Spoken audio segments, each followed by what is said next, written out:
Welcome friends. UPSC ALC exam 20 अगस्त 2023 को हो चुका है। इस वीडियो में हम क्या करने जा रहे हैं? इस वीडियो में बेसिकली हम आंसर कीज डिस्क्लोज कर रहे हैं। ठीक है। बाकी एग्जाम का क्या डिफिकल्टी लेवल था, किस तरह के क्वेश्चंस आए, किस तरह के टॉपिक्स में से क्वेश्चंस नहीं आए, उसके लिए हम एक सेपरेट वीडियो बनाएंगे। वो आप देख सकते हैं बाद में। और एक चीज और जो मैं बताना चाहूंगी यहाँ पे बेसिकली, कि जिस तरह से यूपीएससी ने इस बार सिलेबस चेंज कर दिया था। ठीक है। तो उन्होंने स्पेसिफिकली कॉन्स्टिट्यूशनल प्रोविजंस के ऊपर 3 या 4 पॉइंट्स बताए हैं। तो जो केस लॉ रिलेटेड क्वेश्चंस थे वो काफी आए हैं इस बार एग्जाम में, और वो एक्सपेक्टेड भी थे, और हमने क्लास में ये सब डिस्कस भी किया था। ठीक है। तो let's start with the answer keys, and before that Abhinav sir will say something. Hmm तो बेसिकली नाउ इसमें हम क्या करने वाले हैं, जैसा कि मैम ने बताया अभी कि इसमें क्वेश्चंस का जो जो आंसर है हम उसको डिस्कस करेंगे, उसको बताएंगे कि इसका आंसर ये है। एंड तो अब अगर आपको ऐसा लगता है you disagree with some answer, so what you need to do, आपको उसी इसी वीडियो के नीचे कमेंट में अपना आंसर लिख देना है। बस रिक्वेस्ट आपसे ये है कि उस आंसर के साथ बस रीजन जरूर लिख दीजिएगा कि why do you think this is the correct answer, and accordingly will check and will get back to you कि जो भी है। प्लस अगर हमें ऐसा लगता है कि कोई आंसर जो है, वैसे तो हमने काफी सोच समझ कर ये आंसर की बनाई है, पर अगर हमें ऐसा लगता है कि ये आंसर इसका ये नहीं हो सकता, तो हम उसको हम चेंज भी कर देंगे और यूट्यूब पे ही कमेंट करके उसको हम ऊपर पिन भी कर देंगे। ठीक है। So without further delay, let us start the answers of the exam. So first question, which among the following cases deal with the issue of interstate migrant worker, case law से सवाल है। इसका answer है option A. ठीक है। अगला देखते हैं। अगेन केस लॉ से मैच द कॉलम पूछा है। लिस्ट वन में केसेस हैं, लिस्ट टू में रिलेटेड प्रपोजिशन है उसके। इसका क्या आंसर है? इसका करेक्ट आंसर है ऑप्शन सी। ठीक है। नेक्स्ट क्वेश्चन पे आते हैं। Next is which one of the following provision relating to welfare is not provided in the part four. Part four क्या है? डीपीएसपी है। ठीक है। और डीपीएसपीएस का करेक्ट आंसर है right to form trade unions. ठीक है। ये कहीं भी मेंशन नहीं है। The closely related thing is जो आर्टिकल 19(1)(c) में बताया गया है, एसोसिएशन। ठीक है। हाँ, आगे देखते हैं। Equal pay for equal work 39 में दी है, किसके लिए कहा गया है? फोर्थ का आंसर है आपका ऑप्शन सी। नेक्स्ट पे आते हैं। विच among the following provision do not find mention in the constitution of India, क्या नहीं है? ये वाली बात कॉन्स्टिट्यूशन ऑफ इंडिया में कहीं भी नहीं है, तो फिफ्थ का आंसर हो जाएगा ऑप्शन बी। ठीक है। अगला देखते हैं। State under part four is required to secure, क्या है इसका आंसर? इसका आंसर हो जाएगा living wage to all workers, which is option B.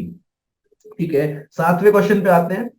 तो just and humane condition of work जो है, ये सबसे क्लोजली रिलेटेड किस स्टेच्यू में है? तो ये आपको सीधे सीधे समझ में आ रहा होगा कि फैक्ट्रीज एक्ट 1948 इसका सही आंसर है। ठीक है। आगे देखते हैं। Next is people union for democratic right versus union of India Asia project से रिलेटेड, और इसे क्लास में हमने काफी अच्छे से डिस्कस किया है। करेक्ट आंसर था इसका option C, which is payment of minimum wages to the workers working in Asian Games project. ठीक है। आगे देखते हैं। नेक्स्ट क्वेश्चन बात कर रहा है आर्टिकल 23 की, और पूछ रहा है कि कौन सा केस उससे रिलेटेड नहीं है। करेक्ट आंसर हो जाएगा इसका option C, which is MC Mehta versus state of Tamil Nadu. ठीक है। नो सॉरी, इसका आंसर है ऑप्शन ए। Option A. ठीक है। Correct answer is option A, please note again. ठीक है। आगे बढ़ते हैं। Next is question number 10। तो क्वेश्चन नंबर 10 का आंसर क्या है? Which is consumer education research and centre वाला ऑप्शन, ऑप्शन बी। ठीक है। नेक्स्ट देखते हैं।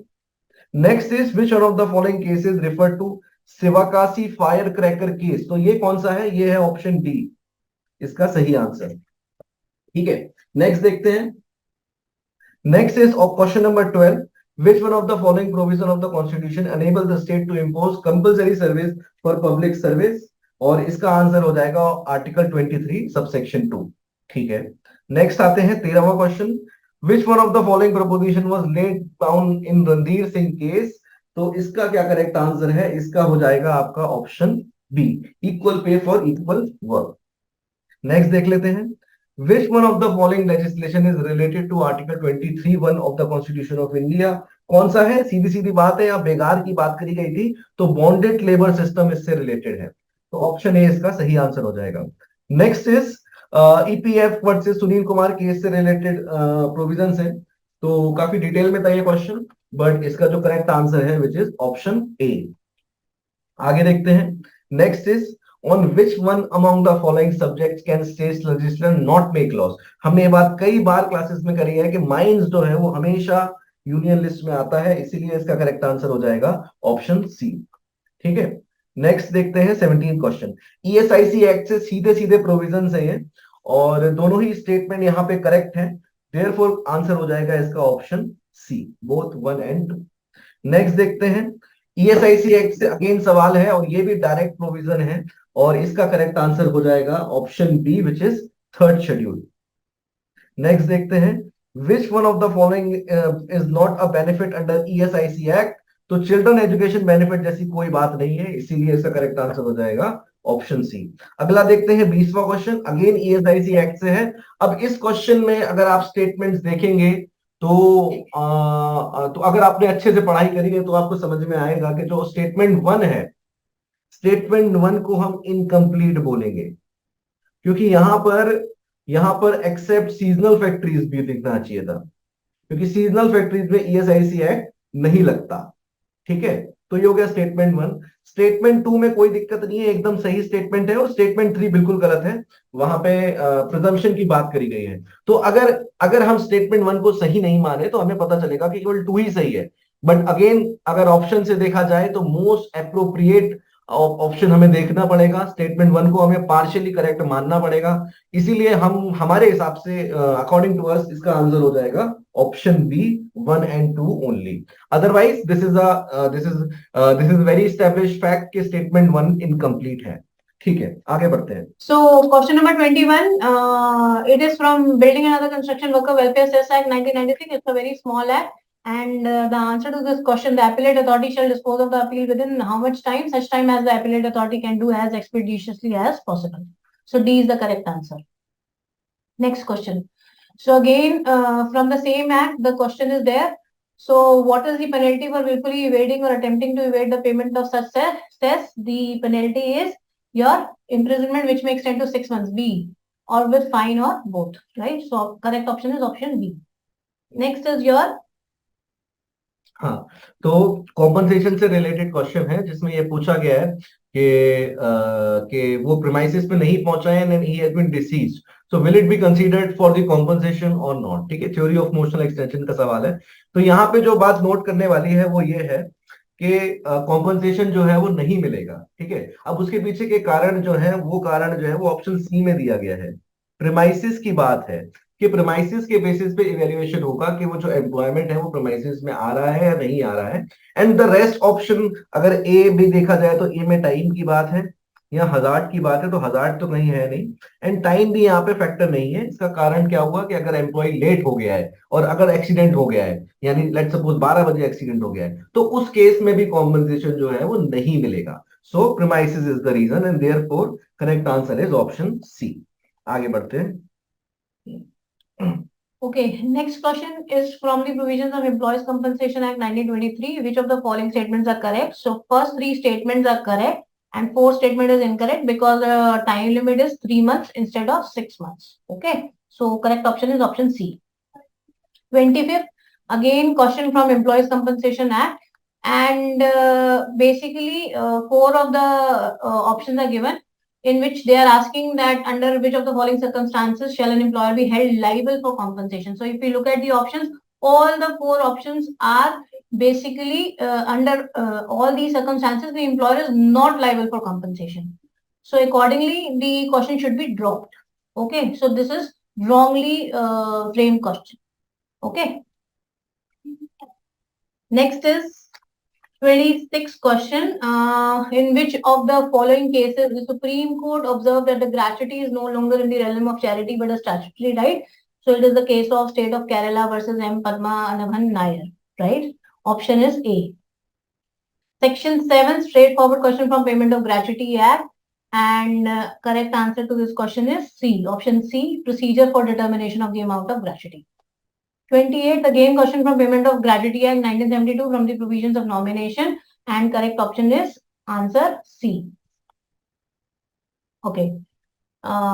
Next is your Maternity Benefit Act 1961, which in which if a woman dies before receiving maternity benefit amount, the same shall be paid to either the person nominated by the woman in the notice or her legal representative if there is no such nomination. So correct option is your option C, that is 2 and 3.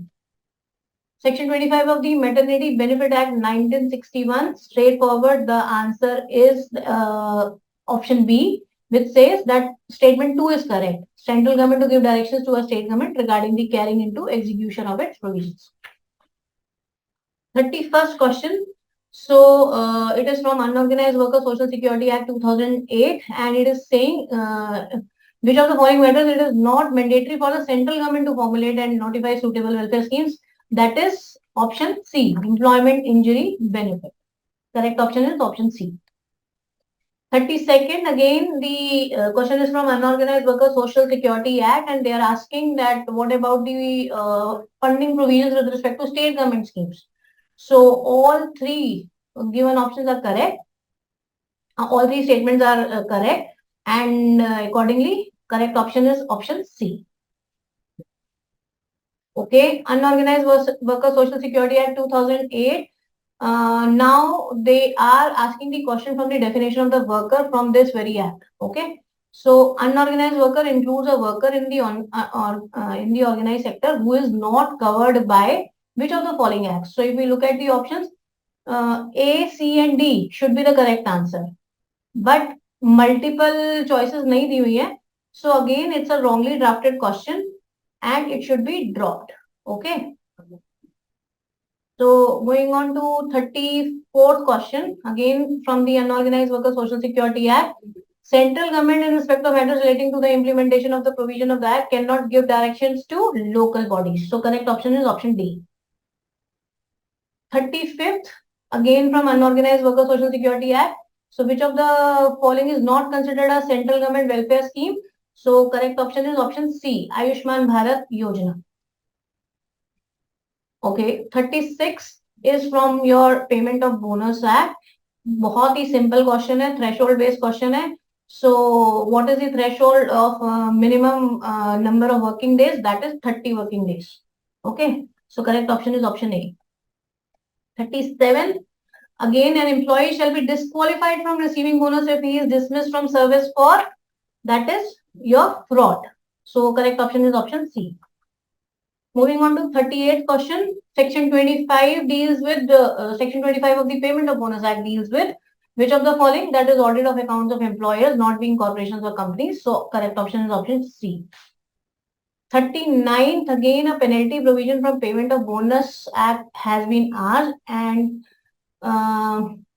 it is basically if a person contravenes any of the provisions of this act or rule made thereunder. So what is the penal provision? Imprisonment for a term which may extend to 6 months of with a fine which may extend to rupees 1,000 or with both. So correct option is option D. Again a question from Payment of Bonus Act.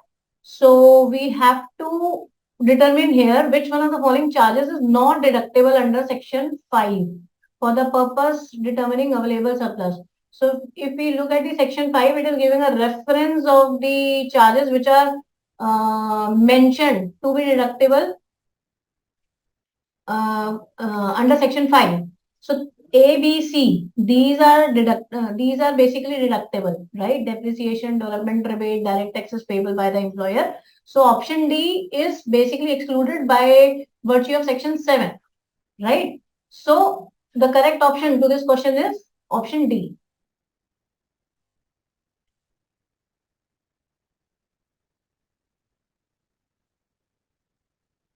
Okay, moving on. So next question is industrial employment standing order act में state government appropriate government कब होती है, ठीक है? तो देखिए बड़ा ही अच्छा क्वेश्चन है, यहाँ पे minor port is the right answer. हमने कई बार ये चीज क्लास में भी डिस्कस करी है कि it is actually the major port जो यूनियन में रहता है, माइनर पोर्ट नहीं रहता है. तो a very good question, option B is the right answer. आगे देखते हैं. कॉन्ट्रैक्ट लेबर में ज्वाइंट एडवाइजरी बोर्ड जैसा कुछ नहीं होता, इसलिए बी को हम टिक कर देंगे. आगे देखते हैं. अगेन 43 क्वेश्चन देखते हैं. कॉन्ट्रैक्ट लेबर से रिलेटेड प्रोविजन दिए गए हैं. सीधे सीधे प्रोविजन है, इसलिए करेक्ट आंसर हो जाएगा इसका ऑप्शन डी, 1, 2 एंड 3। नेक्स्ट देखते हैं 44। 44 देखते हैं, 44 में क्या है, विच one of the following health provision है, ठीक है। तो इसमें करेक्ट आंसर हो जाएगा इसका ऑप्शन ए, क्रेच। अगला देखते हैं 45th, where the contractor fails to make payment of wages within the contract labor act, तो किसकी जिम्मेदारी हो जाती है? और 45 में ऑप्शन सी, ये across the act, across the labour laws, ये बात कंसिस्टेंट रहती है। 46 देख लेते हैं। तो 46 में सेक्शन 10(1) से पूछा गया है कि अगर नोटिफिकेशन आ गया कि कॉन्ट्रैक्ट लेबर अब काम नहीं करेंगे तो उसका इंपैक्ट क्या आएगा, ठीक है। अच्छा क्वेश्चन है। तो पहली बात तो स्टेटमेंट 1 एंड 2 में हमें साफ साफ पता होना चाहिए कि ऐसी कोई लायबिलिटी नहीं होती एम्प्लॉयर के, प्रिंसिपल एम्प्लॉयर के ऊपर। तो 2 एकदम सही है, 1 एकदम सही स्टेटमेंट नहीं है। एलिमिनेशन से भी आप देखोगे तो ऑप्शन ए और ऑप्शन डी जो है वो हट जाएगा, बी और सी में बात आएगी। अगर थर्ड स्टेटमेंट को देखते हैं तो थर्ड स्टेटमेंट में ऐसा को, हम एक्ट को भी देखते हैं तो वहां पर भी ऐसा कोई जिक्र नहीं है कि जो कॉन्ट्रैक्ट लेबर जो है उसके पास ये राइट है कि वो इन लियो विद ट्रेड यूनियंस वो लेबर कोर्ट या इंडस्ट्रियल ट्रिब्यूनल जाए, ठीक है। तो अकॉर्डिंगली ये स्टेटमेंट भी गलत है, and according to us the answer should be option B, which is 2 only, ठीक है। नेक्स्ट देखते हैं 47th में बात कर रहा है पेमेंट ऑफ वेजेस की, और सीधे सीधे डिडक्शन से सवाल है, और करेक्ट आंसर हो जाएगा इसका option C, bonus paid under payment of bonus act. अगला देखते हैं 48, अगेन सेक्शन 14 से सवाल है, डायरेक्ट सवाल है। ऑप्शन ए इसका सही आंसर हो जाएगा, ठीक है। कि इनकरेक्ट स्टेटमेंट पूछा है, जाहिर सी बात है इंस्पेक्टर हमेशा पब्लिक सर्वेंट ही होते हैं। अगला देखते हैं 49th। 49th में सेक्शन पूछा है सीधे कि सेक्शन नंबर कौन सा है अप्रोप्रिएट गवर्नमेंट रूल बनाने की पावर जिसमें मिलती है अप्रोप्रिएट गवर्नमेंट को, तो ये है सेक्शन 26(1), ठीक है। इसलिए option A is the right answer. Next question पे आते हैं। अगेन डायरेक्ट प्रोविजन से सवाल है कि विच of the following statement in case of death, तो ओके हाँ, ठीक है। तो इसका करेक्ट आंसर हो जाएगा ऑप्शन डी, सारे ही स्टेटमेंट यहाँ पे सही है, ठीक है। नेक्स्ट देखते हैं, हाँ ठीक है। नेक्स्ट है आपका 51, मिनिमम वेजेस एक्ट से सवाल है, और करेक्ट आंसर है इसका ऑप्शन डी, ऐसा कोई भी कंपोनेंट जो है वेजेस के लिए नहीं यूज किया जाता। नेक्स्ट देखते हैं 52, तो डिफरेंट रेट्स किसके लिए नहीं बन सकते? मेल एंड फीमेल एम्प्लॉयज के लिए। तो कॉमन सेंस से भी आप सॉल्व कर सकते हैं। 52 का option C is the right answer. अगला देखते हैं 53, अगेन मिनिमम वेजेस एक्ट में क्या चीज नहीं मेंशन है? तो सीधे सीधे वेजेस इन काइंड सेक्शन 11 के प्रोविजन है शायद, और डी ऑप्शन वहां पे मेंशन नहीं है, और D is the right answer, ठीक है। अगला देख लेते हैं 54। 54 भी मिनिमम वेजेस से पूछा गया है, कौन सा करेक्ट नहीं है? करेक्ट आंसर है इसका ऑप्शन डी, ठीक है। कहीं भी सेक्शन 13 है शायद नॉर्मल वर्किंग डेज का, कहीं भी ऐसी बात यहाँ पे नहीं करी गई है, ठीक है। अगला देखते हैं 55, गारंटीड ओवर टाइम रेट जैसा कुछ नहीं होता, तो डी इसका सही आंसर हो जाएगा, ठीक है। अगला देखते हैं 56, कि अंडर सेक्शन 16 अगर दो अलग अलग क्लासेस में काम हो रहा है तो क्या होगा? तो सीधे सीधे 56 का डी हो जाएगा। इस तरीके से रेट डिवाइड हो जाएंगे। अगला देखते हैं 57, तो मिनिमम वेजेस एक्ट से है सवाल, और इसका भी करेक्ट आंसर हो जाएगा ऑप्शन डी, ठीक है। कन्विक्शन किसको चला जाएगा? जो भी आदमी आप लेके आए। अगला देखते हैं 58, तो वेजेस किस तरीके से नहीं हो सकती? बाय द वीक जैसा कुछ नहीं होता। इस पे अगर आप तुक्का भी मारेंगे तो भी सही हो जाएगा ये, कि वीक जैसा कभी भी कुछ हमने ना पढ़ा है ना सुना है। अगला देखते हैं 59, तो यहाँ पे जो रेट है वो कितना है? सेस का 1 से 2% के बीच में रहता है, तो मैक्सिमम कितना हो सकता है? मैक्सिमम 2% हो सकता है। नेक्स्ट देख लेते हैं कि सेस एक्ट में जो है एग्जेम्प्ट करने की पावर किसके पास है? तो ये पावर है आपकी सेंट्रल गवर्नमेंट के पास, विच इज ऑप्शन सी।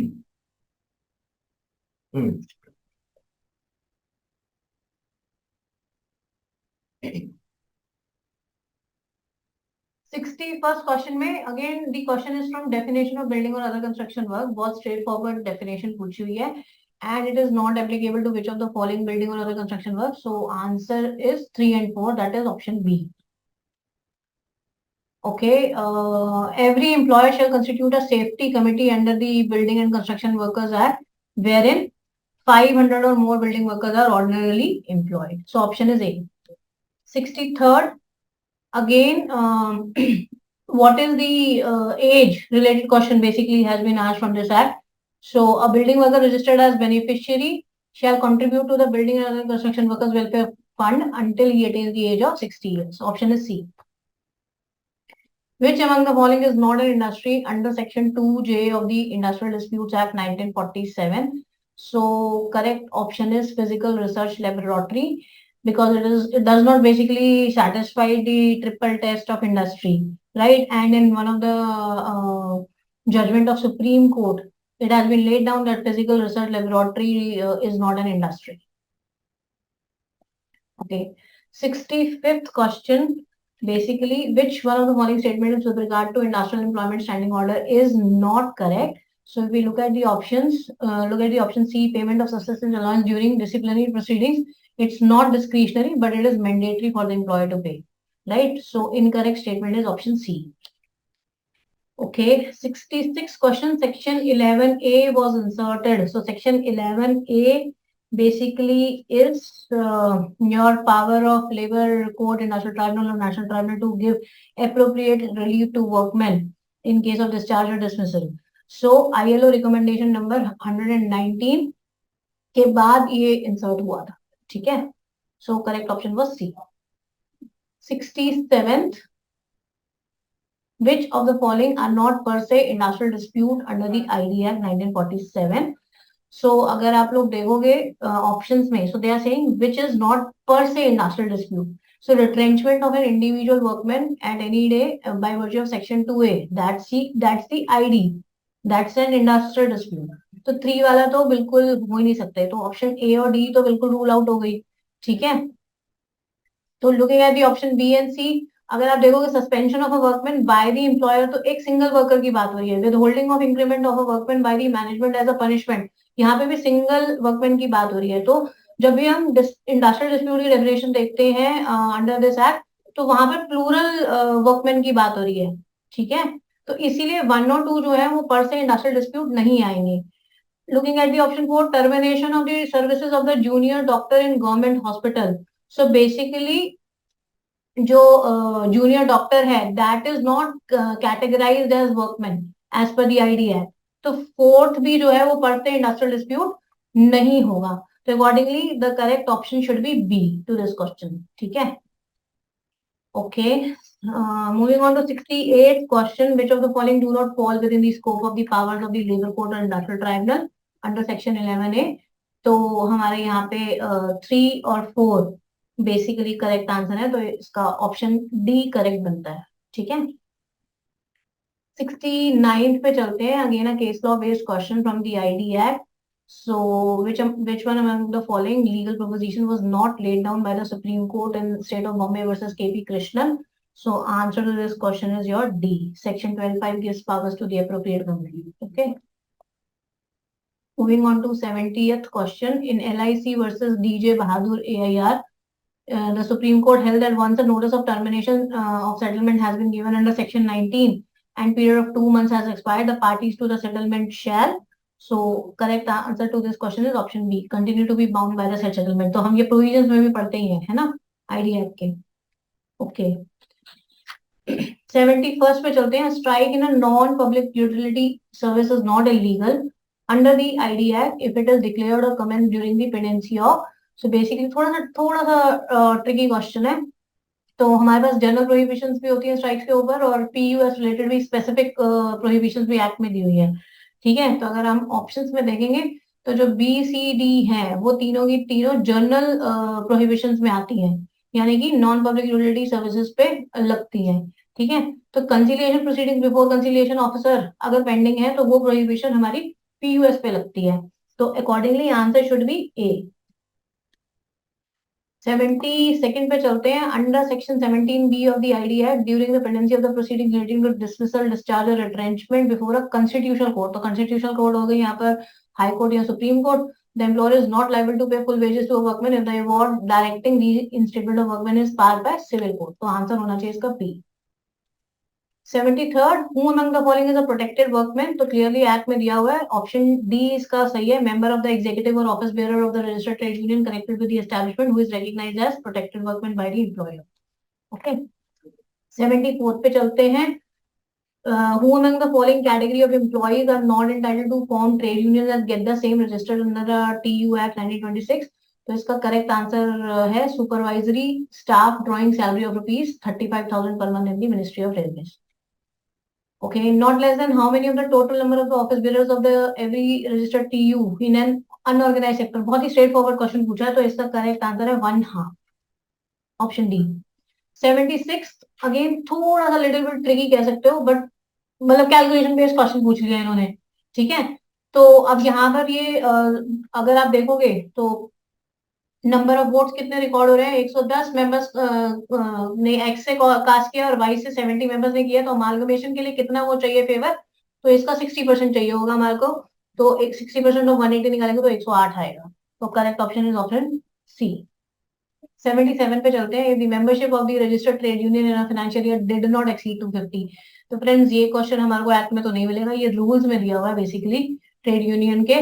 तो स्ट्रेट फॉरवर्ड आंसर है, रूल से उठकर आया ये क्वेश्चन. ठीक है, तो इसका आंसर है बी, ऑप्शन दैट इज 2. ठीक है, 78 पे चलते हैं. Certified standing orders can not be modified. बहुत ही स्ट्रेट फॉरवर्ड क्वेश्चन है, तो इसका आंसर है ऑप्शन सी, 6 months. 79 में scooters India is an establishment covered by the industrial this are is a workman. तो आपसे वो पूछा हुआ है, बहुत ही सिंपल क्वेश्चन है. Employer has to pay him subsistence allowance. तो 79 का answer option C, 50% of the wages. ठीक है, 80th भी आपका बहुत स्ट्रेट फॉरवर्ड क्वेश्चन है और इसका करेक्ट आंसर है that is your labour code, option B.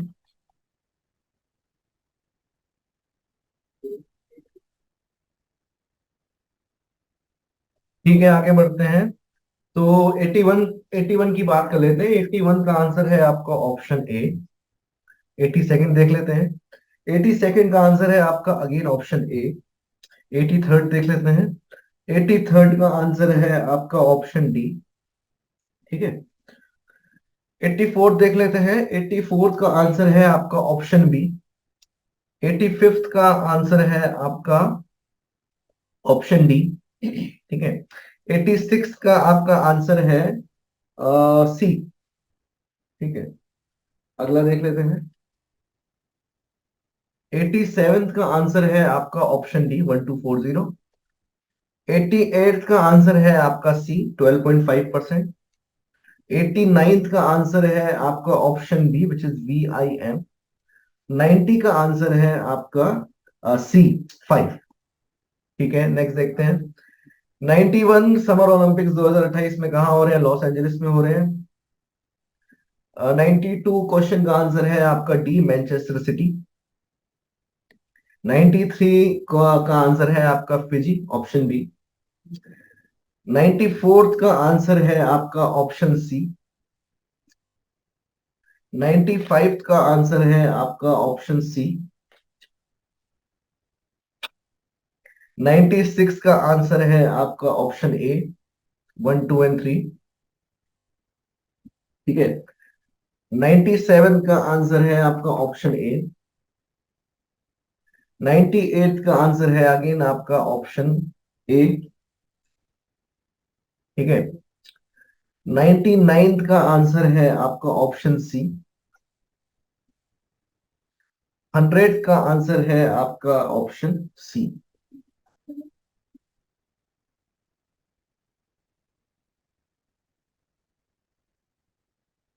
101 question अगर देखें तो पेमेंट ऑफ बोनस एक्ट से, बहुत स्ट्रेट फॉरवर्ड क्वेश्चन है सेक्शन 15(1) से, और इसका करेक्ट आंसर है ऑप्शन बी, सेट ऑन. ठीक है, 102 पे चलते हैं.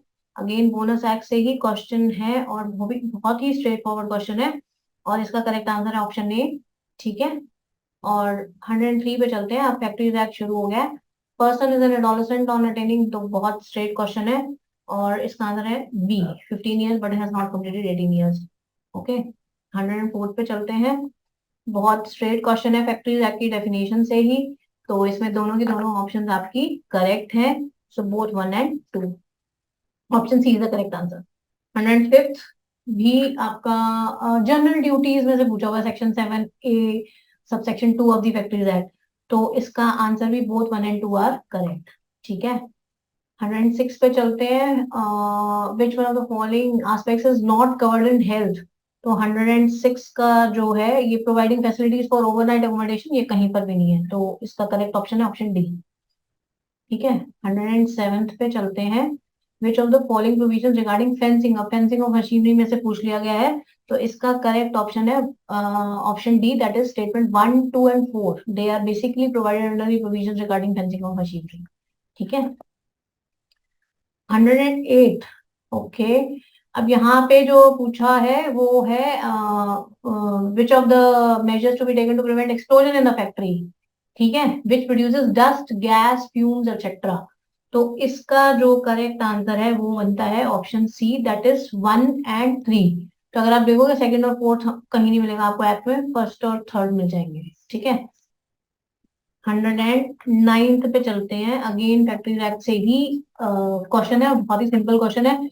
तो बी ऑप्शन देखो, वो हमें इनकरेक्ट स्टेटमेंट ढूंढनी है, और इसमें लिखा हुआ है क्रैच can be use by all children, तो ये गलत है। ठीक है, तो अंडर 6 वाले यूज करते हैं, है ना। 110 क्वेश्चन जो है बेसिकली इसमें अगेन थोड़ा सा ट्रिकी क्वेश्चन है, लेकिन अच्छा क्वेश्चन है। 9 से 6:30 की वर्किंग दिखाई है with half an hour break in between. ठीक है, तो टोटल हो गए 9.5 घंटे, और इसमें आधे घंटे का ब्रेक दे दिया, और संडे वीकली हॉलीडे भी दे रही है। तो हमारे को ये पता लगाना है कि as per the provisions of the act ये सही है या गलत है। तो ठीक है ये, लेकिन अगर आप कंबाइंड रीडिंग दोगे तो सेक्शन 51 वहां पे लिखा हुआ है कि सेक्शन 51 भी आपको देखना है, और जब आप डेली वर्किंग आवर्स वाला प्रोविजन है वो वाला चेक करोगे तो उसमें लिखा हुआ है कि subject to the provisions of section 51, और फिर नीचे लिखा हुआ है कि subject to approval of the chief inspector in a specified situation. तो स्पेसिफाइड सिचुएशन क्या है, जब शिफ्ट चेंज होगा तो अप्रूवल लेना पड़ेगा आपको चीफ इंस्पेक्टर को, अगर आप वेरिएशन करते हो डेली वर्किंग आवर्स में। तो ऑप्शन सी इसका करेक्ट बनता है। ठीक है, ओके। 111 बोलता है under section 57 where a worker in factory works, तो बहुत स्ट्रेट फॉरवर्ड क्वेश्चन है, तो इसका ऑप्शन ए है व्हेन द शिफ्ट एंड्स।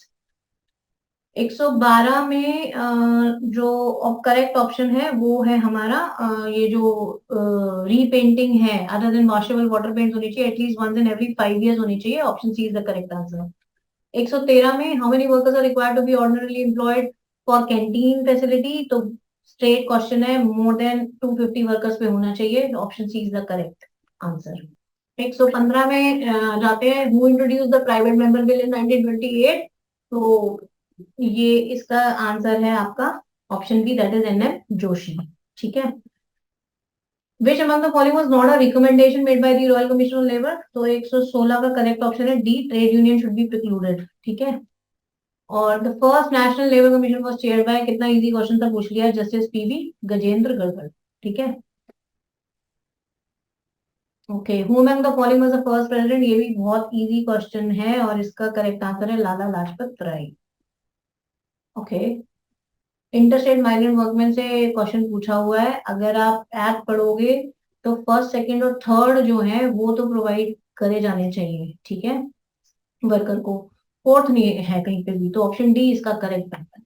ठीक है, 120 अगेन इंटरस्टेट माइग्रेंट वर्कमैन से है, एंड इसमें फिर से वही, ये सारे प्रोविजन हमने पहले भी कॉन्ट्रैक्ट लेबर एक्ट में भी देखा और इसमें भी देखा कि अगर नहीं दे रहा कॉन्ट्रैक्टर तो किसकी जिम्मेदारी बनती है, option D, that is principal employer. ठीक है, so these are the answers of UPSC ALC 2023 का जो एग्जाम हुआ। नाउ अगर आपको लगता है कि कोई भी आंसर कुछ और होना चाहिए, तो जैसा कि मैंने बताया, आपको कमेंट करना है, साथ में रचनालय देना है, and accordingly will reply back over that comment. ठीक है, so that's it from our side. Thank you. Thank you.